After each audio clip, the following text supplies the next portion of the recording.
दुनिया परेशान, लेकिन क्या भारत के पास है कोई खास प्लान? तेल संकट से जूझ रही है दुनिया, भारत ने कैसे किया इंतजाम? पेट्रोल डीजल की सप्लाई पूरे देश में सुचारू रूप से होती रहे, इस पर भी लगातार काम किया गया है।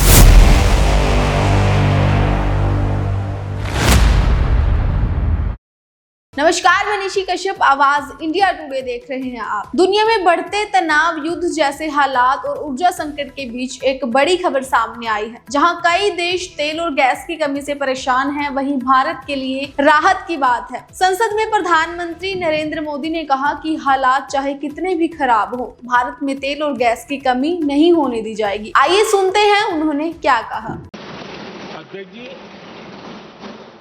जब से ये युद्ध शुरू हुआ है, तब से ही प्रभावित देशों में हर भारतीय को जरूरी मदद दी जा रही है।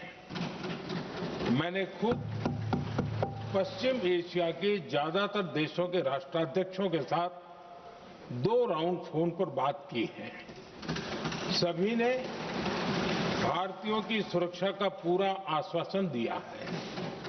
दुर्भाग्य से इस दौरान कुछ लोगों की दुखद मृत्यु हुई है और कुछ घायल हुए हैं। ऐसे मुश्किल हालात में परिवारजनों को आवश्यक मदद दी जा रही है। जो घायल है, उनका बेहतर इलाज सुनिश्चित कराया जा रहा है। अध्यक्ष जी, प्रभावित देशों में हमारे जितने भी मिशन हैं, वो निरंतर भारतीयों की मदद करने में जुटे हैं।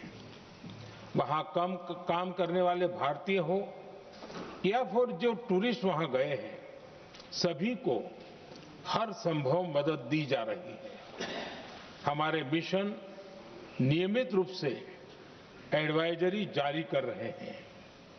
यहां भारत में और अन्य प्रभावित देशों में 24/7 कंट्रोल रूम और आपातकालीन हेल्पलाइन स्थापित की गई है। इनके माध्यम से सभी प्रभावितों को त्वरित जानकारी दी जा रही है। अध्यक्ष जी, संकट की स्थिति में देश विदेश में भारतीयों की सुरक्षा हमारी बहुत बड़ी प्राथमिकता रही है। युद्ध शुरू होने के बाद से लेकर अब तक 3,75,000 से अधिक भारतीय सुरक्षित भारत लौट चुके हैं। ईरान से ही अभी तक लगभग 1,000 भारतीय सुरक्षित वापस लौटे हैं।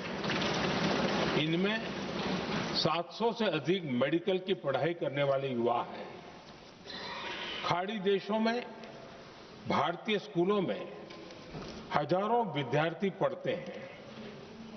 सीबीएसई ने ऐसे सभी भारतीय स्कूलों में होने वाली कक्षा 10वीं और 12वीं की निर्धारित परीक्षाओं को रद्द कर दिया है। इन बच्चों की पढ़ाई निर्बाध चलती रहे, इसके लिए सीबीएसई उचित कदम उठा रही है। यानी सरकार संवेदनशील भी है, सतर्क भी है और हर सहायता के लिए तत्पर भी है। माननीय अध्यक्ष जी, भारत में बड़ी मात्रा में कच्चा तेल, गैस और फर्टिलाइजर जैसी अनेक जरूरी चीजें हॉर्मुज स्ट्रेट के रास्ते से आती हैं। युद्ध के बाद से ही हॉर्मुज स्ट्रेट में जहाजों का आना जाना बहुत चुनौतीपूर्ण हो गया है। बावजूद इसके हमारी सरकार का ये प्रयास रहा है कि पेट्रोल, डीजल और गैस की सप्लाई बहुत ज्यादा प्रभावित न हो। देश के सामान्य परिवारों को परेशानी भी कम से कम हो, इस पर हमारा फोकस रहा है। हम सभी जानते हैं, देश अपनी जरूरत की 60% एलपीजी आयात करता है। इसकी सप्लाई में अनिश्चितता के कारण सरकार ने एलपीजी के डोमेस्टिक उपयोग को प्राथमिकता दी है। साथ ही एलपीजी के देश में ही उत्पादन को भी बढ़ाया जा रहा है। पेट्रोल डीजल की सप्लाई पूरे देश में सुचारू रूप से होती रहे, इस पर भी लगातार काम किया गया है।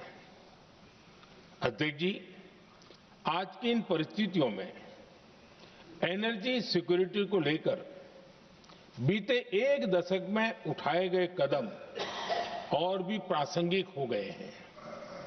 भारत ने बीते 11 वर्षों में अपनी एनर्जी इंपोर्ट का डाइवर्सिफिकेशन किया है।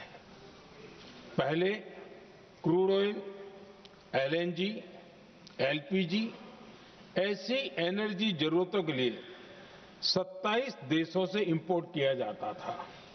वहीं आज भारत 41 देशों से एनर्जी इंपोर्ट करता है।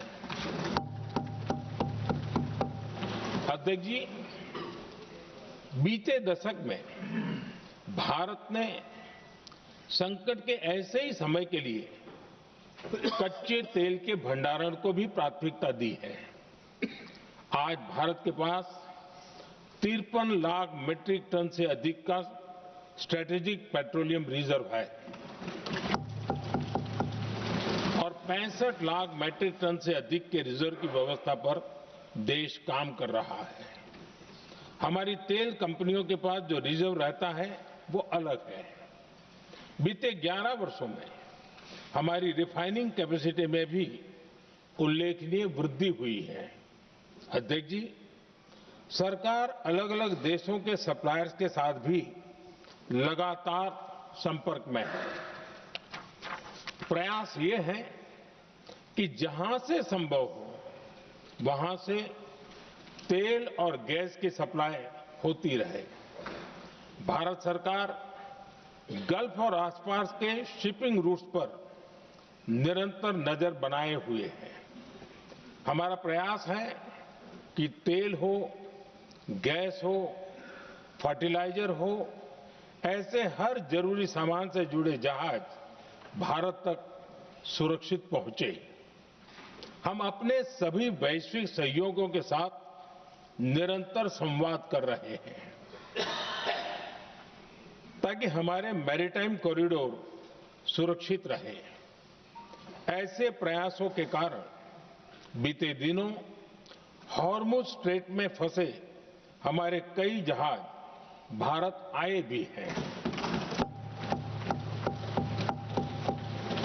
अध्यक्ष जी, संकट के इस समय में देश की एक और तैयारी भी बहुत काम आ रही है। पिछले 10-11 साल में इथेनॉल के उत्पादन और उसकी ब्लेंडिंग पर अभूतपूर्व काम हुआ है। एक दशक पहले तक देश में सिर्फ 1-1.5% इथेनॉल ब्लेंडिंग कैपेसिटी थी। आज हम पेट्रोल में 20% इथेनॉल ब्लेंडिंग के करीब पहुंच रहे हैं।